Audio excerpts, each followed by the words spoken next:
أضفيت على الحسن العبقى فالورد تضوع واعتنقا حسن يا رب لنا الخلق. الحمد لله رب العالمين والصلاة والسلام على رسوله الأمين وعلى آله وأصحابه أجمعين أما بعد। সম্মানিত উপস্থিতি, আমরা ধারাবাহিকভাবে মুমিনের উত্তম বৈশিষ্ট্যগুলো নিয়ে আলোচনা করছিলাম। আজকে আমাদের আলোচ্য বিষয় হচ্ছে তাকওয়া ও সন্দেহযুক্ত বিষয় থেকে বেঁচে থাকা। প্রিয় উপস্থিতি, একান্ত নির্জনতায় এবং নিশুতি রাতের অন্ধকারে যেই জিনিস মানুষের অন্তরে অতন্দ্র প্রহরীর ন্যায় কাজ করে তাই হচ্ছে তাকওয়া বা আল্লাহভীতি।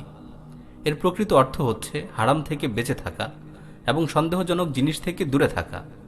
জনৈক ব্যক্তি আবু হুরাইরা রাদিয়াল্লাহু তাআলা আনহুকে প্রশ্ন করল, তাকওয়া কি?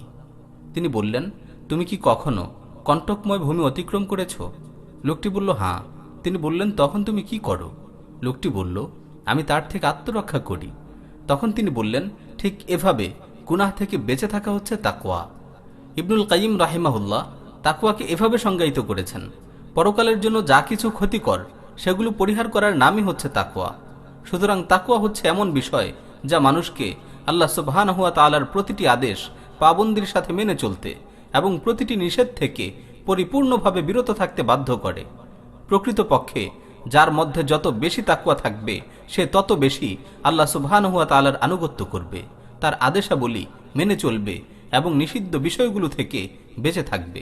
আল্লাহ সুবহানাহু ওয়া তাআলা তার মুমিন বান্দাদের উদ্দেশ্য করে বলেছেন, ইয়া আইয়ুহাল্লাযীনা আমানুত্তাকুল্লাহা হাক্কা তুকাতিহ ওয়ালা তামুতুন্না ইল্লা ওয়া আনতুম মুসলিমুন।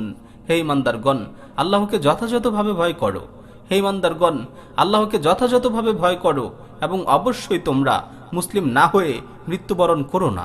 অপর এক আয়াতে আল্লাহ সুবহানাহু ওয়া তাআলা বলেছেন, ওয়ালাকাদ ওয়াসাইনাল্লাযীনা উতুল কিতাবা মিন ক্বাবলিকুম ওয়া ইয়্যাকুম আনিত্তাকুল্লাহ ওয়া ইন তাকফুরু ফাইন্না লিল্লাহি মা ফিস সামাওয়াতি ওয়া মা ফিল আরদ ওয়া কানা আল্লাহু গানিয়্যান হামিদা।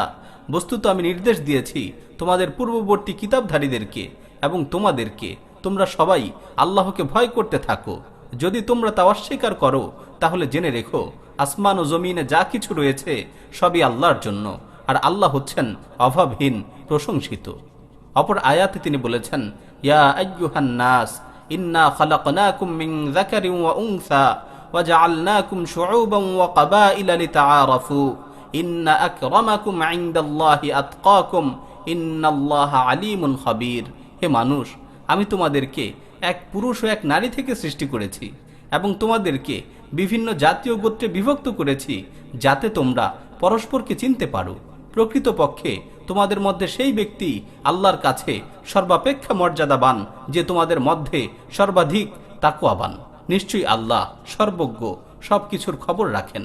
তিনি আরো বলেছেন, ইন্নাল্লাহা মাআল্লাযীনা তাকাউ ওয়াল্লাযীনা হুম মুহসিনুন। নিশ্চয়ই আল্লাহ তাআলা তাদের সঙ্গে আছেন যারা তাকওয়াবান এবং সৎকর্ম করে। ইমাম হাকিম মুস্তাদরাক আলা সহিহাইন গ্রন্থে উল্লেখ করেছেন, রাসূলুল্লাহ সাল্লাল্লাহু আলাইহি ওয়াসাল্লাম বলেছেন, ফাদলুল ইলমি আহাব্বু ইলাইয়া মিন ফাদলিল ইবাদাহ ওয়া খায়রু দীনিকুম আল ওয়ারা। অধিক ইবাদতের চেয়ে অধিক ইলম আমার কাছে বেশি প্রিয়, আর তোমাদের সর্বোত্তম দিন হলো তাকওয়া। বস্তুত তাকওয়াবান ব্যক্তি আল্লাহ সুবহানাহু ওয়া তাআলার ভয়ে হারাম কাজসমূহ থেকে বেঁচে থাকে, এমনকি সন্দেহযুক্ত কাজও সে পরিত্যাগ করে। সহিহ বুখারী ও মুসলিমে বর্ণিত হয়েছে, রাসূলুল্লাহ সাল্লাল্লাহু আলাইহি ওয়াসাল্লাম বলেছেন, ইন্নাল হালালা বায়্যিন ওয়া ইন্নাল হারামা বায়্যিন ওয়া বাইনাহুমা মুশতাবিহাত লা ইয়ালামুহুন্না কাসীরুম মিনান নাস ফামান ইত্তাকাশ শুবহাত ইস্তাবরা লিদীনিহি ওয়া ইরদিহি ওয়া মান ওয়াকাআ ফিশ শুবহাত ওয়াকাআ ফিল হারাম। নিশ্চয়ই হালাল স্পষ্ট এবং হারাম স্পষ্ট, আর এ দুয়ের মাঝে রয়েছে সন্দেহযুক্ত বিষয়। অনেক মানুষই তা জানে না। সুতরাং যে ব্যক্তি সন্দেহযুক্ত বিষয় থেকে পরহেজ করে চলবে সে তার দিন ও সম্মানকে রক্ষা করল, আর যে ব্যক্তি সন্দেহযুক্ত বিষয়ে পতিত হলো সে হারাম বিষয়ে পতিত হলো। হাসান ইবনে আলী রাদিয়াল্লাহু তাআলা আনহু থেকে বর্ণিত, তিনি বলেছেন, হাফিজতু মিন রাসূলিল্লাহি সাল্লাল্লাহু আলাইহি ওয়াসাল্লাম দা মা ইয়ারিবুকা ইলা মা লা ইয়ারিবুক। আমি রাসূল সাল্লাল্লাহু আলাইহি ওয়াসাল্লাম থেকে এই হাদিস মুখস্থ করেছি যে সন্দেহযুক্ত জিনিস ছেড়ে দাও আর সন্দেহমুক্ত জিনিস গ্রহণ করো। আতিয়া ইবনে উরওয়া আস-সাদি রাদিয়াল্লাহু তাআলা আনহু থেকে বর্ণিত, তিনি বলেন রাসূলুল্লাহ সাল্লাল্লাহু আলাইহি ওয়াসাল্লাম বলেছেন, লা ইয়াবলুগুল আবদু আন ইয়াকুনা মিনাল মুত্তাকিন হাত্তা ইয়াদা মা লা বা'সা বিহি হাদারান লিমা বিহিল বাস। বান্দা ততক্ষণ পর্যন্ত মুত্তাকি হতে পারবে না যতক্ষণ না সে অবৈধ বিষয় থেকে বাঁচার জন্য সন্দেহযুক্ত বৈধ বিষয়কে পরিত্যাগ করবে। সুতরাং যে বিষয়ে অন্তরে সন্দেহের উদ্রেক হবে, খটকা লাগবে, তা থেকে বেঁচে থাকা হলো তাকওয়ার পরিচয়। আর আমরা যে কাজেই লিপ্ত হই, কাজটা কি বৈধ না অবৈধ, তাতে কি কোনো পুণ্য আছে না তা অপরাধ, বিষয়টা বুঝার সহজ একটি উপায় হলো যখন আমরা এই ব্যাপারে আমাদের অন্তরকে জিজ্ঞেস করব, তো অন্তরের মাঝে এই সম্পর্কে এক ধরনের অনুভূতি জাগ্রত হবে।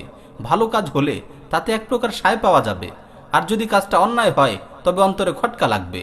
সহিহ মুসলিমে বর্ণিত হয়েছে, রাসূলুল্লাহ সাল্লাল্লাহু আলাইহি ওয়াসাল্লাম বলেছেন, আল বিররু হুসনুল খুলুক ওয়াল ইসমু মা হাকা ফি সাদরিক ওয়া কারিহতা আন ইয়াত্তালিয়া আলাইহিন নাস।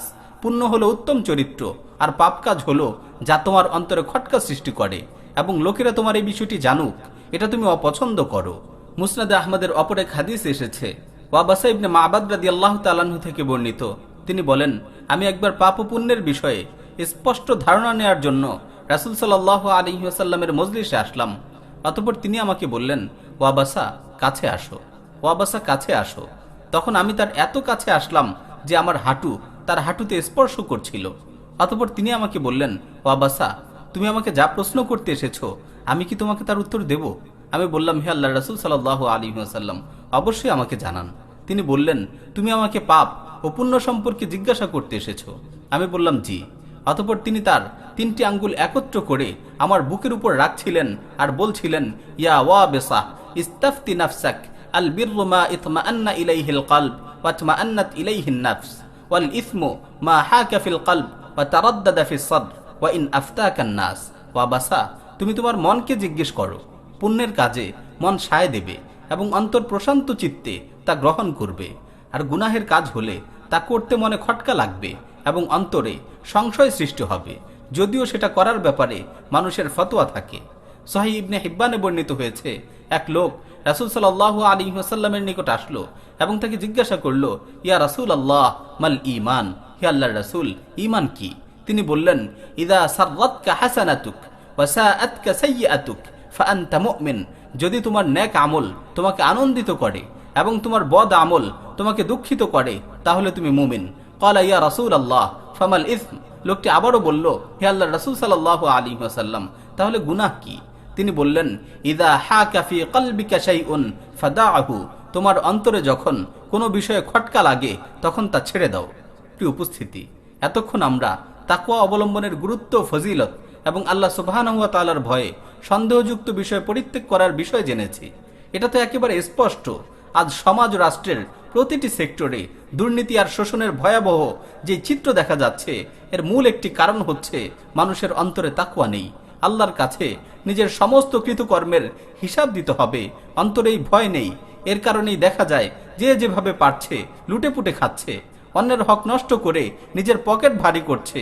যাদেরকে সমাজের রক্ষক ভাবা হয় তারাই আজ ভক্ষকে পরিণত হচ্ছে।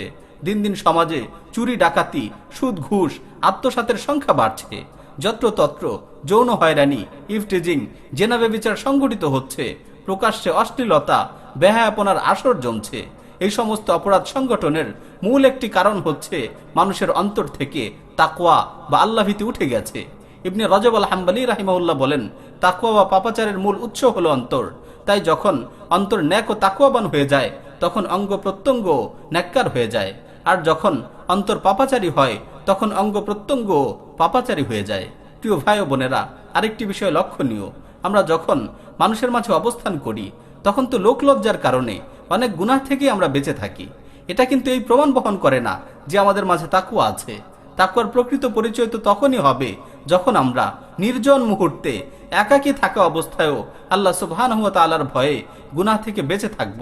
গুনাহে লিপ্ত হওয়ার সুযোগ বিদ্যমান থাকা সত্ত্বেও তা থেকে বিরত থাকব। শুধু আল্লাহ সুবহানাহু ওয়া তাআলাকে ভয় করেই অনলাইন অফলাইনে সর্বক্ষেত্রে গুনাহ ও অশ্লীলতা থেকে দূরে থাকব। অন্যথায় মানুষের সামনে গুনাহ থেকে বিরত থাকা আর নির্জন মুহূর্তে গুনাহে লিপ্ত হওয়া, এটা কিছুতেই তাকওয়া হতে পারে না। সুতরাং গোপনে প্রকাশ্যে লোকজনের সামনে বা লোকচক্ষুর অন্তরালে সর্বক্ষেত্রে অন্তরে তাকওয়া বা আল্লাহভীতি অটুট রাখতে হবে। সুনানে তিরমিজির এক হাদিসে বর্ণিত হয়েছে, রাসূলুল্লাহ সাল্লাল্লাহু আলাইহি ওয়াসাল্লাম বলেছেন, ইত্তাকিল্লাহ হাইসুমা কুনত ওয়া আতবিইস সাইয়্যাতাল হাসানাতা তামহুহা ওয়া খালিকিন নাস বিখুলুকিন হাসান। তুমি যেখানেই থাকো আল্লাহকে ভয় করো এবং গুনাহ হয়ে গেলে সাথে সাথে নেকির কাজ করো, তাহলে তা গুনাহকে মুছে দিবে, এবং মানুষের সাথে উত্তম আচরণ করো। প্রকৃতপক্ষে কারো অন্তরে যদি সত্যিকারী তাকওয়া বিদ্যমান থাকে, তার পক্ষে কিছুতেই অপরাধে জড়ানো সম্ভব হবে না, কারণ তার মাঝে এই বিশ্বাস আর ভয় থাকবে, আমি যেখানেই যা করছি সেটা আমার রব ভালোভাবেই দেখছেন, তিনি আমার মনের কামনা বাসনা সম্পর্কেও অবগত আছেন। এর ফলে সে গুনাহ থেকে বিরত থাকবে, কখনো অনিচ্ছাকৃত গুনাহ হয়ে গেলে দ্রুত তাওবা ইস্তেগফার করবে এবং পূর্বের তুলনায় আরো বেশি নেক আমলে সচেষ্ট থাকবে। পরবর্তীতে কখনোই সে আল্লাহর ফরজ হুকুম পরিত্যাগ করবে না, হারাম কাজে লিপ্ত হবে না। হে প্রিয় ভাই ও বোনেরা, আজ যদি মানুষের অন্তরে তাকওয়া বিদ্যমান থাকতো, তাহলে সমাজের পরিস্থিতি অনেক সুশৃঙ্খল ও শান্ত থাকতো, একে অপরের উপকারে এগিয়ে আসতো, কেউ কারো অনিষ্ট সাধনে মত্ত থাকতো না। তাই আসুন আমরা তাকওয়ার মহৎ গুণে গুণান্বিত হই, আল্লাহর ভয় অন্তরে রেখে সব ধরনের গুনাহ ও সন্দেহযুক্ত কাজ থেকে বিরত থাকি, আর আল্লাহ সুবহানাহু ওয়া তাআলার কাছে অধিক পরিমাণে এই দোয়া করি, আল্লাহুম্মা ইন্নী আসআলুকাল হুদা ওয়াত তুকা ওয়াল আফাফা ওয়াল গিনা। হে আল্লাহ, আমি আপনার কাছে হিদায়াত, তাকওয়া, চারিত্রিক নিষ্কলুষতা এবং ধনাঢ্যতা চাই। আল্লাহ সুবহানাহু ওয়া তাআলা আমাদেরকে তার মুত্তাকি পরহেজগার বান্দা হিসেবে কবুল করে নিন। আমিন ইয়া রাব্বাল আলামিন।